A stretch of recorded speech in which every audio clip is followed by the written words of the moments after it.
Pape Tanor ñu ñëw ci yow ci voyage Ousmane Sonko bi ak yi accord yi nga xam ne ni waxtaanee nañ ko fa lu tolloog ñeenti ci ay accord enseignement supérieur audiovisuel kiit coopération financière et militaire déjà sa jàngat ci dem bi nga xam ne nii dem na ko foofu ak lañ fa nar a waxtaanee. waaw man de damay d'abord commencer par fàttali parce que nee nañ xel bu fattu da nga koy fàttali. Si relation bi nga xam ne Erdogan moom la amoon le président Erdogan moom la amoon ak l'ancien président du Sénégal moom moo ñu jural si coopération commerciaux ñu am une relance économique entre 15 millions de dollars à 250 millions de dollars loolu moo ñu juraloon ñu am l'implication des entreprises turques ba ñu may ñu am possibilité ñu am enjeu bu bari ci cadre infrastructure moo war a doon centre international Abdou Diouf bi conférence bi gars yi di dem moo waral la gare des gros porteurs bi nga xam ne moo fi am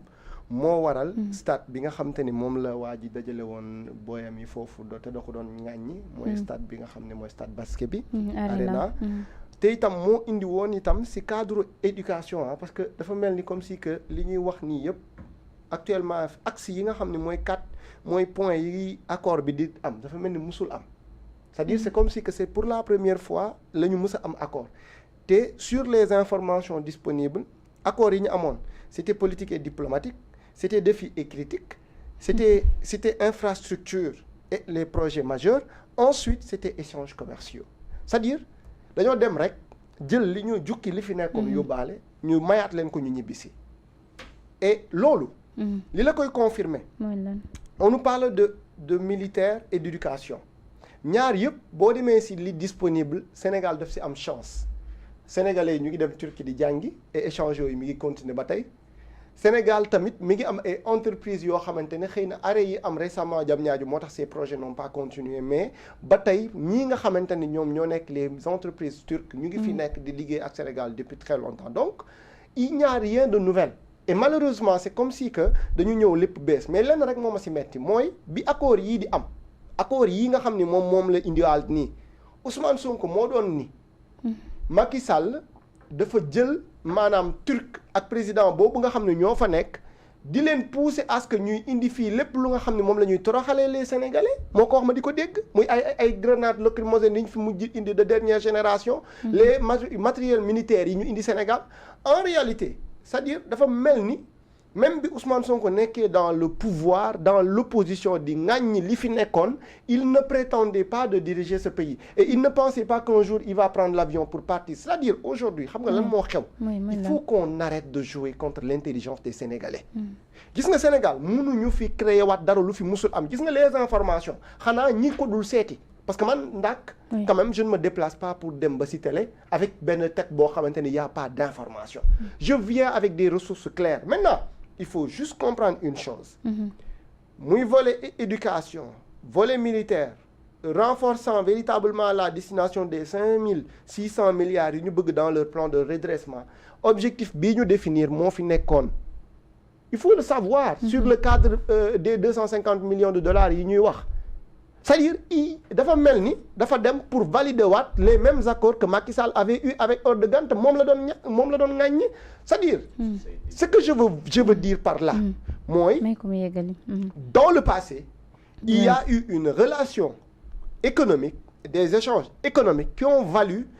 la génération de biens commerciaux yoo xamante ni mi ngi valoir entre 15 millions de dollars à 250 millions de dollars ça n'a pas changé allez maintenant sur l'idée parce que amaguñu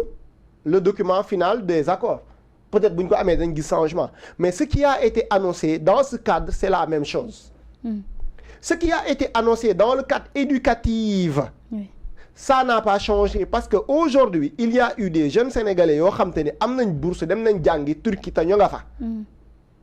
dans le cadre accompagnement de nos formateurs il y a bien des sénégalais yoo xam ne fii la ñuy jàngalee fii ci Sénégal yóbbu nañ leen Turquie pour ñu dem defi échange dans le cadre des affaires militaires je l'informe bu fekkee ils n'ont pas cette information depuis très longtemps Sénégal lu ëpp ci ay matériels yu muy jënd di ko indi fii daf koy jëlee ji Turquie te Ousmane Sonko moo ñu joxoon information boobu et dafa jàppoon ni c'est pas normal donc demu fa defi lu bees waaw demoo defi fa lu bees tu reviens et c'est comme si que on a amené une personne boo xam ne il est exceptionnel dans le cadre de cette mise en œuvre actuellement ils ne font que duper mais duper un peuple qui réfléchit c'est vraiment être bête ah bon non nit ku jéem a duper nit yu nga xamante ne yeewu nañ ba pare loolu mooy bête mooy nit koo xam ne da ngay penser ni mën nga nax citoyens yi on ne peut pas le faire au Sénégal donc il faut que le pouvoir en place puisse réfléchir encore une fois pour dire que même bien avant man j'adore hein, il faut aller s'ouvrir au pays yi nga xam ni ñoom romb nañ la ci cadre de développement pour nga échange moo tax voyage et loolu pour man du problème waxtaan am ay accords yu ñu non man loolu du problème xam man ban problème laa am mooy lan la cohésion entre la proposition les déclarations qui ont été faites antérieurement et les actes qui sont posés c'est-à-dire man dama foogoon ni il y a mieux que ça d'après le Ousmane Sonko et man je pensais que on avait de belles relations qui nous a donné des résultats maintenant reste à savoir nañu xaar ñoom seen document bi ñuy jébbal pour ñu xam exactement quelle sera la finalité et quel sera l'intérêt pour les Sénégalais mais il faut savoir une chose ñun dofuñu nelawuñu on ne s'oppose pas tout simplement pour s'opposer on a pris entière responsabilité bu toll ni gisuñu suñu bopp ci nguur bi fi nekk et on a pris une certaine distance cette distance là on le vit avec tous les principes que yu muy war a àndal mais il faut que ñoom ñu comprendre une chose indee guñu fi lu bees ci 5 accords yi ma lire ça doit être très clair gisuma lu bees à part après ma xool si c'est finalisé ma jël document bi ma lire ko mais document yi ma jot nga xool ndax coppite dina ci am mais document yi grandes lignes parce que pour le moment on n'a pas des documents on a les grandes lignes mais les grandes lignes les 5 axes yi ma gis ñu indi ko par rapport à ce voyage amoon na fi ba pare du lu bees voilà en tout cas mu ngi noonu Adja bu nekkee da nga ci am ay kàddu yoo ci sànni rapidement ñu mën a jeexal d'accord par rapport avec ce qu'il vient de dire concernant déjà li nga xamante ne moom mooy amoon na fi ba pare gis nga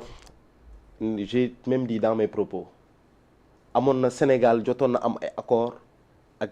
jotoon na am accord wala contrat ak Turquie ci li nga xamante ne moom mooy tabax ay stade wala yeneen infrastructure